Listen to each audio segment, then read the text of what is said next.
अस्सलाम वालेकुम स्टूडेंट आज जो हम टॉपिक डिस्कस करने जा रहे हैं वो है डाटा फाइल। इसमें हम ये डिस्कस करेंगे कि डाटा फाइल कैसे स्टोर की जाती है, डाटा फाइल में हम इनपुट कैसे भेजते हैं, डाटा फाइल प्रोसेस होके कैसे स्टोर की जाती है, और डाटा फाइल में जब हम इनपुट गेट करते हैं यूज़ ऑफ डाटा फाइल्स तो फिर ये एग्जीक्यूट होकर परमानेंटली कैसे प्रोग्राम के थ्रू हार्ड डिस्क में जाकर स्टोर की जाती है। अगर हम डाटा फाइल की बात करें तो data file is the collections of the related record. अगर आप इसकी फर्स्ट स्टेटमेंट को देखें तो data file is the collections of the related record. Definitely record represent करते हैं एक कंप्लीट इंफॉर्मेशन को और यूजर को एक कंप्लीट इंफॉर्मेशन प्रोवाइड करते हैं जिससे वो कोई भी डिसीजन मेकिंग कर सकता है। Record contain data about an entity.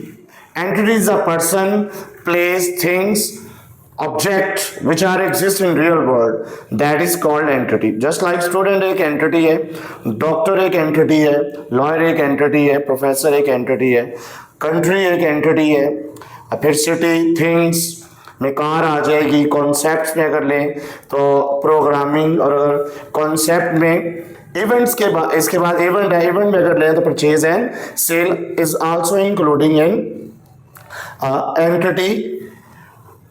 अगर डाटा फाइल की अब हम बात करते हैं तो डाटा फाइल के अंदर कंप्लीट रिकॉर्ड स्टोर किया जाता है।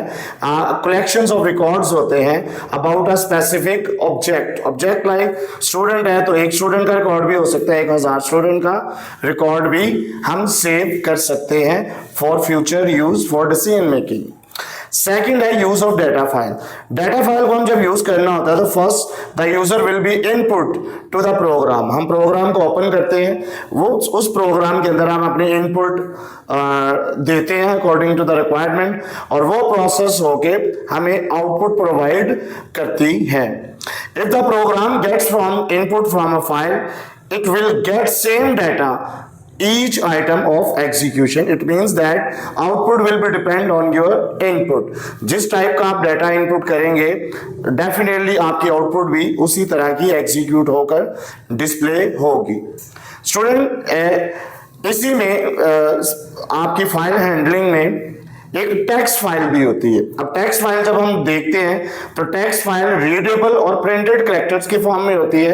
अगर हम इसको हाईलाइट करें, readables and printed form of character, just like you can say that C language के अंदर जो हम प्रोग्राम लिखते हैं जिसे हम सोर्स प्रोग्राम भी बोलते हैं वो प्रिंटेबल होता है और उसको हम टेक्स्ट फाइल का नाम दे सकते हैं, और उसकी हम हार्ड कॉपी भी प्रिंटर के जरिए प्रोड्यूस कर सकते हैं। And the next one is the pointer.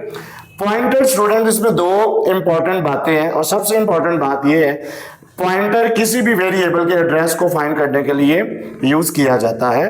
That is trace the memory locations where the data you will be store.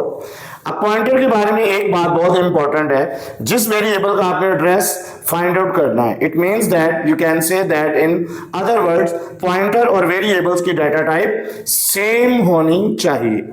जिस तरह ये स्टेटमेंट में लिखा हुआ है, data type of the pointer must be same as the type of the variable whose memory address is stored in pointer। Mean pointer और data type variable की data type same होगी, और ये सारी बातें उसी वक्त पॉसिबल जब हम इसको डिक्लेयर करते हैं ऑर्डिनरी वेरिएबल्स को एक्सेप्ट एस्ट्रिक। अगर आप लास्ट की लाइन पे देखें तो and operator is use for get memory address, जिसे कंकैटिनेट साइन भी बोलते हैं, इसको हम एड्रेस ऑपरेटर के तौर पर भी यूज करते हैं। ये as a assign to the pointer variable through VAR इसकी एग्जांपल में लिखा हुआ है वेरिएबल, एंड द नम से पहले हमने एड्रेस ऑपरेटर यूज किया है जो नम के एड्रेस को ट्रेस करेगा। Thank you so much students, till then next lectures, अल्लाह हाफिज।